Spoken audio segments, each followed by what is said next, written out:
Сәлеметсіздер ме? 12.01.18.9 білімгерлері. Бүгін 16 қыркүйек 2020 жыл.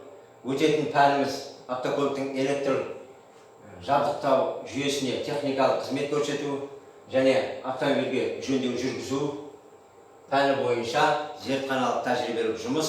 Зертханалық тәжірибелік жұмысымыздың аты тығыздықты, электролиттің температурасын өлшеу және аккумулятор батареяларын дайындау және пайдалану.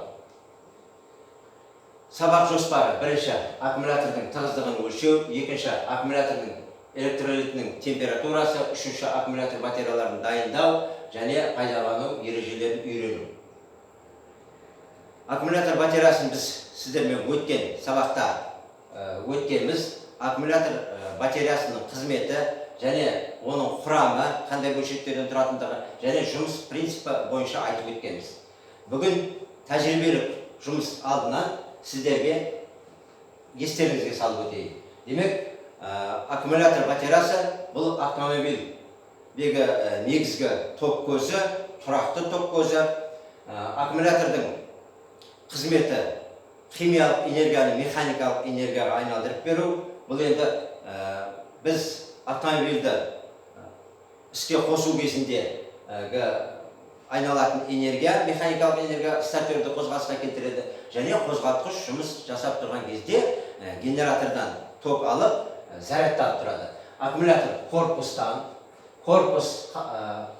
крышкасынан, қақпағынан минус полюсті шығару пластинкасынан, плюс полюсті шығару пластинкасынан, минус полюсті шығару пластинкасынан, элементтерді біріктіру орнынан, электролит құю банкаға мойынның қақпағы, электролит құю мойыны, 8-ші сепаратор, 9-ші минус полюсті пластинкалар, 10-ші оң полюсті пластинкалар.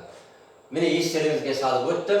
Енді аккумулятордың негізгі ақаулары не болуы мүмкін? Аккумулятордың негізгі ақаулары бұл разрядталуы, өздігінен разрядталуы, пластинкаларға белсенді массалардың түсуі және соның салдарынан қысқа тұйықталудың пайда болуы, электролиттің азаюы және аккумулятордың ұзақ уақыт зарядталмауы. Зарядталмауы қашан болуы мүмкін? Аккумуляторды пайдаланбасаңыз, сіз автомобильді пайдаланбасаңыз, ұзақ уақытқа дейін тұрып қалуы салдарынан разрядталуы мүмкін. Енді белсенді массалардың түсуінен де жаңағы электролиттің деңгейі төмендейді. Аккумуляторды пайдалану кездерінде батарея қабырғаларында жарықтың пайда болуы, немесе жаңағы белсенді массалардың бірінші пластинканың бетіне, одан кейін шөгуі салдарынан жаңағы аккумулятор батареяларының жаңағы көлемі азаяды, сондықтан да разрядталуы мүмкін. Демек, бұл қандай жағдайда аккумулятордың жаңағы электролиттің тығыздығы болуы керек? Міне қалыпты жағдайда аккумулятордың электролиттің тығыздығы 1,126 куб сантиметр болуы қажет. Енді жалпы аккумулятор бұлайша жұмыс автомобильді қолданбаған кезде сөткісіне 2% ғана разрядталуы мүмкін. Енді аккумулятордың жалпы электролиттің тығыздығының жағдайы бұл климаттарға байланысты болады. Мысалы, бізде бар суық аймақ, орта аймақ, жылы аймақ және ылғалды аймақтар бар. Сондықтан әрқайсыларды, мысалы, орта аймақты алатын болсақ, 15 градус суық, 15 градус жылы. Бұл не дегені? Қыста 15 градус суықтың айналасында одан аспауы керек, және жазда 15 градус суықтың айналасында болу керек. Сонда аккумулятор бұл аймақ үшін 1,127 куб сантиметр тығыздықта болуы қажет. Енді аккумулятор жаңағы қыстың күндері 10-15 күнде, жазда 5-6 күнде оның электролиттің деңгейі тексеріліп тұру керек. Және егер аккумулятор бұл жұмыс жасап жатқан кезде көп пайдалану негізінде, көп пайдалану салдарынан аккумулятордың ресурсы, мысалы, жұмыс кезінде кернеудің көтеріліп кетуі, жаңағы қалыпты жағдайда істемеуі жағдайлар болып тұрады. Сол кезде ол аккумулятордың ресурсы 2-2,5 есе өзінің ресурсын азайтады, өзінің қуатын азайтады деген сөз. Ал енді электролит төмендеп кеткен кезде деңгейі оған жаңағы тазартылған су құйылады, дистиллированная вода дейміз ғой, сондай тазартылған су құйылады. Және бұл қандай жағдайда болуы мүмкін? Аккумулятордың жаңағы қақпағынан, ауыз жағынан шашырауы мүмкін. Сондай кезде жалпы жағдайда электролитті біз құя бермейміз, себебі ол электролиттің құрылымын өзгертуі мүмкін. Енді жаңағы аккумулятордың деңгейі мысалы қыс мезгілінде 10-15 күнде деп айтып өттік, одан кейін жазда 5-6 күнде деп айтып өттік. Аккумулятордың пайдалану кезеңдерінде жаңағы борттық жүйелердің кернеуі көтеріліп кетуінде айттық.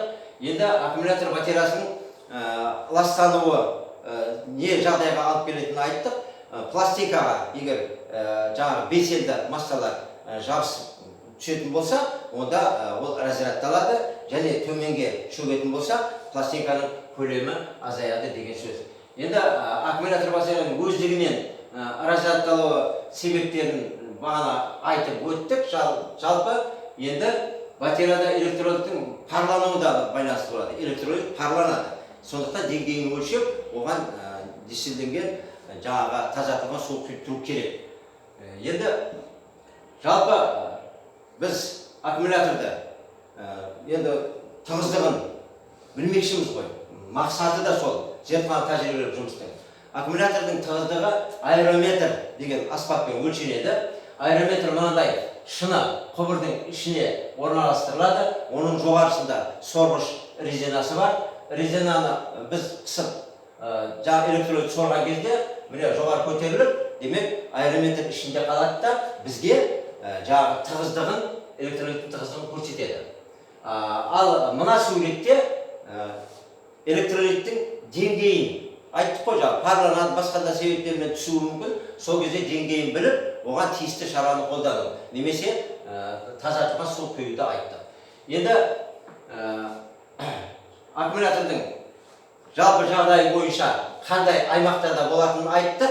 Бір жағдай, міне, егер аккумулятордың тығыздығы 0,1 куб сантиметрге түсіп кететін болса, онда ол 6% өзінің разрядталуын жоғалтады деген сөз. Егер міне жазда 50%, ал қыста 25%-ға дейін разрядталатын болса, демек ол аккумуляторды зарядтау керек, және ол жөндеу талап етеді деген сөз. Жалпы аккумулятор қалыпты жағдайда жұмыс жасап тұрғанның өзінде 3 айда бір рет зарядталып тұруы қажет. Енді электролиттің тығыздығы бойынша міне электролитті зарядтап болғаннан кейін, оның үстіне тазартылған суды құйып, 1,4 грамм куб сантиметрге жаңағы тығыздықты келтіріп қою керек. Енді климаттық аймақтар бойынша бағана бір мысал келтіріп өткен едім, орта аймақ. Енді басқасынан айтып өтейін. Міне өте суық аймақта, -30 градус, -30 градустық аймақта электролит құйылған кезде 1,27 болу керек тығыздығы. Ал зарядтан кейін ол 1,29-ға өсу керек. Енді суық аймақ -30 градустан -15 градусқа дейін болатын болса, онда құйылғанда 1,126, ал толық зарядталған батареяда 1,128 болу керек. Сол сияқты орта аймақта көріп отырсыздар, ыстық аймақтарда және ыстық ылғал аймақтарда міне әрқайсысында міне құйылған кезде 27 болса, зарядталған кейін 29. Екі жаңағы санға бұл жерде өзгешелік болып тұр. Енді міне біздің бүгінгі зертхана тәжірибелік жұмыс бойынша алатын біліміміздің маңызы осы. Сіздерге үйге тағы кесте берілген. Жалпы мына жерде жаңағы аккумулятордың заряды температураға байланысты болғандағыдай, ол жерде кернеудің қандай байланысы барын жаңағы разрядталуға берілген кесте. Соны дайындап үйге бұдан басқа видео слайдтар берілді, конспект берілген, тест, үй тапсырмасы берілген. Барлығын жинақтап, алған білімдерін жинақтап, үй тапсырмасын орындап, кері байланысқа шығыңыздар.